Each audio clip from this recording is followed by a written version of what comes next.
There's a man kneeling in the snow with a full canteen of water in his hands, and he is dying of thirst. Read that again and let it sit with you, because it sounds like a lie. The snow is all around him, feet of it, more clean water than a man could drink in a month, and he has been eating it by the handful all day long. His mouth is wet, his belly is cold and sloshing, and the thirst inside him is worse now than it was this morning before he ever touched a single flake. That's not a story I made up to scare you. That happened over and over to good men who knew this country better than you or I ever will. Here's the thing that ought to stop you cold.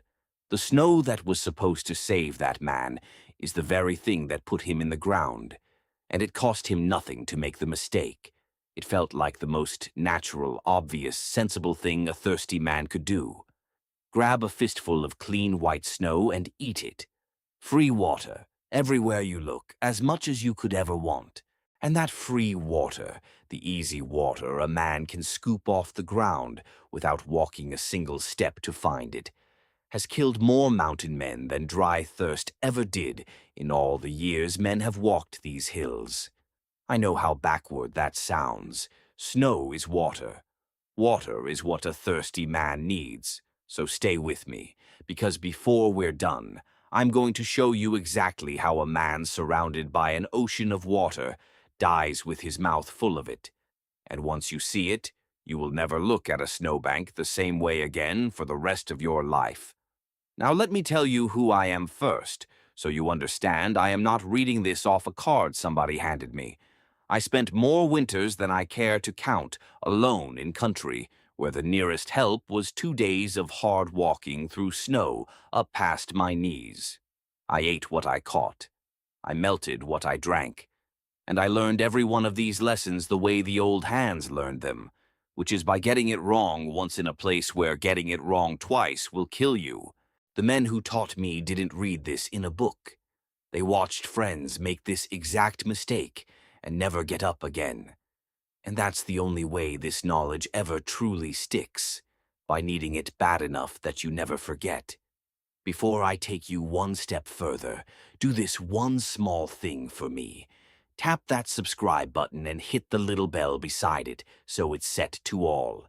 Because these old ways are the kind of thing that saves a life exactly once, on the one day you didn't expect to need it, and I don't want you to miss the next piece when it comes. Subscribe, ring the bell, and stay right here with me.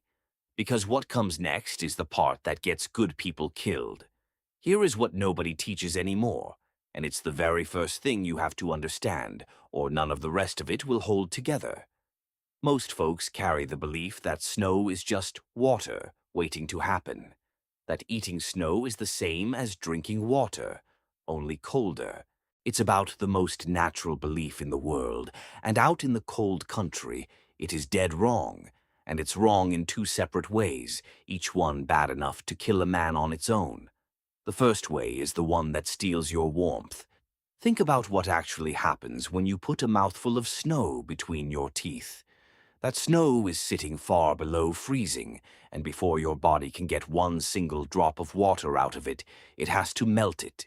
And the only furnace you've got to melt it with is your own body heat, the very warmth that's keeping you alive out there in the cold.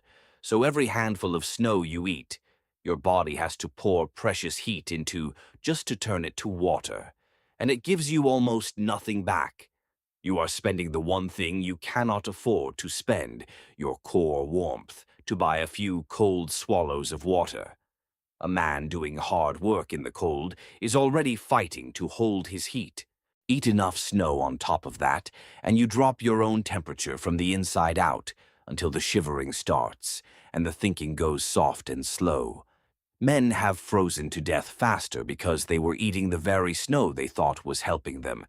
That's the trap, baited and set and waiting. And here's why it's so cruel. Snow is everywhere. It is the easiest thing in the whole frozen world to reach. You don't have to hunt it. You don't have to walk to it. You don't have to work for it. It is right there under your hand every second of every day. So the thirsty man, the tired man, the man whose strength is already running thin, does the natural and obvious thing that feels exactly like survival. He eats more and more and more of the only water he can lay hands on without effort, and every single mouthful digs the hole a little deeper. Now here's the second way Snow lies to you, and it's the one that surprises even folks who've spent time in the cold. Snow is mostly air, a great tall heap of it, an armful, a hatful, packs down into just a sad little swallow of water at the bottom of the cup. So a man eats and eats and eats, and his mouth is wet and his belly is full of cold, and his body is still crying out for water because he has barely taken in any at all. He feels like he's drinking. He is not drinking. He is fooling his own mouth while the rest of him goes dry and cold at the very same time, full of snow and dying of thirst, both at once and never once understanding why. And I have to stop right here and be straight with you, the way I'd want a man to be straight with me, because I would rather you trust me than be impressed by me. If you're enjoying this and it's landing for you, do me the one small kindness of tapping that like button. It costs you nothing, it takes half a second, and it's the only way the folks who need this the most ever get shown it. Give it a like, and let's keep going, because the next part is where it turns. Now, you have to understand why the native hunters, the people who lived on this frozen land for 1,000 winters running, hardly ever died this way. Because they knew the thing the newcomers never bothered to learn. They never, ever ate snow straight. Not once, not in the worst of it. They melted it first. Always. They understood in their bones that snow is not water yet, that it is only the raw makings of water, and that a man who tries to skip the melting is a man who pays for it with his warmth and his life. The ones who died were the trappers and the explorers and the settlers who came into this country and learned how to travel it, but never learned how to live in it. They copied the moving and skipped the wisdom entirely, and that one missing piece of knowing marks the whole difference between walking home come spring and never walking home at all. So, here is the trick, and I'll hand it to you in layers, the same way it was handed to me, because dumping it all at once would rob it of its weight. The first layer flips your whole head around. You never put snow in your mouth. Never. No matter how thirsty you are, no matter how easy it looks, no matter how much your body screams for it, you melt it first over your fire in a pot or a cup or a metal cap, and you drink it as warm water, not as cold snow. Warm water gives your body back a little of the heat it spent making it. Cold snow only ever takes. The second layer is the one almost everybody gets backward. When you melt snow, you do not fill the pot up with snow and set it on the fire dry. Do that, and the snow at the very bottom scorches and burns before the rest has begun to melt, and it gives your water a nasty burnt taste that turns a thirsty man's stomach. What you do instead is start with just a little water in the bottom of the pot, if you have any at all to spare, even a swallow, and you feed the snow in slow, a handful at a time, letting each bit melt down before you add the next. That little starter of water saves the pot from scorching and does the whole job faster besides. The third layer feels almost like cheating once you learn it. You reach for ice before you ever reach for snow. If there's ice to be had off a frozen pond or a stilled creek, you melt that instead because ice is packed tight and solid, and it gives you far more water for the same fire and the same time than all that airy snow ever could. A pot of ice melts down to a pot near full.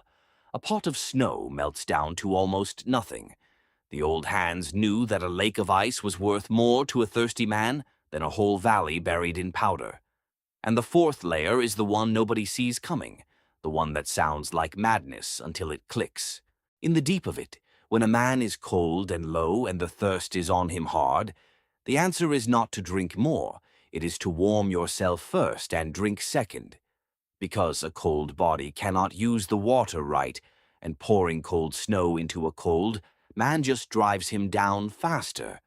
Warm the man, warm the water, and only then does the drinking do what drinking is supposed to do. Everything in you fights that. Everything in you says drink now.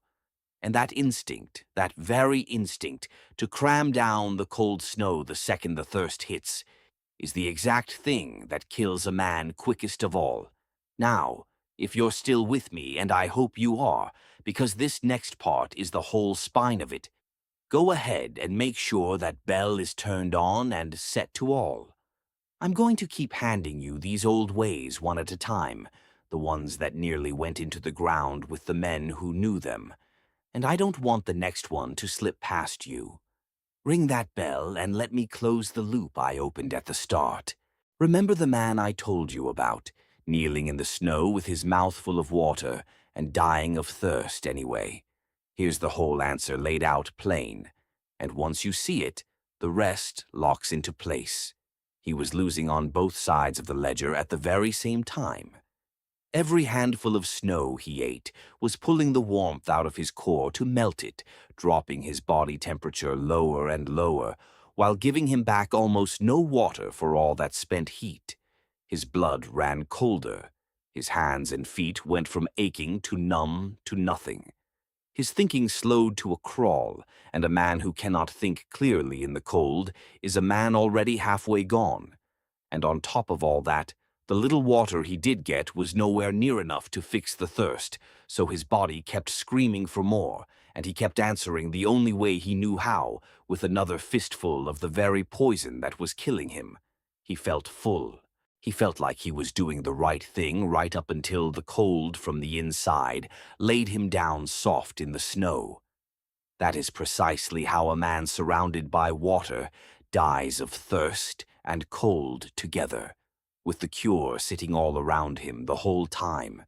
You're probably wondering by now why nobody ever told you this, why it isn't plain common knowledge that every child learns. And the answer is the quiet kind, the kind that's about money and not about mystery, and it has nothing to do with any conspiracy. A piece of survival wisdom only stays alive as long as people actually need it every day. The moment the tap came into the kitchen, the moment a man could turn a knob and have clean, warm water pour out whenever he pleased, the knowing started to fade. Nobody pays to remember a rule they think they'll never have to use, and there's a whole trade today built on selling you your water. Bottles and filters and tablets and gadgets, things you buy again and buy again and buy again. There's no dollar in telling a man the water was free all along, sitting right there as snow and ice, if only he knew how to take it right. So the simple free knowledge got quiet, and the quiet thing got forgotten. And good people kept making the same mistake their great-grandfathers had already solved, with a pot and a fire. And I won't skip the one hard proof that shows I'm not spinning you a campfire tale. This is written down, plain, by men whose whole job was keeping others alive in the cold. The people who trained soldiers and pilots to survive if they went down in winter country put it in their books in black and white. Never eat snow. Melt it first. When the men whose one task is to bring their own people home alive print a rule that flat and that simple, you can take that one straight to the bank. It is not a legend. It is not an old wives' tale. It is a thing men learned by burying the ones who got it wrong. So here's how you carry all of this. Not as fear, but as a plain way of doing things. You never eat snow straight, not ever, no matter how thirsty you get. You melt it first over your fire and you drink it warm, because warm water gives back heat, and cold snow only steals it. You start your pot with a little water so the snow doesn't scorch, and you feed it in slow.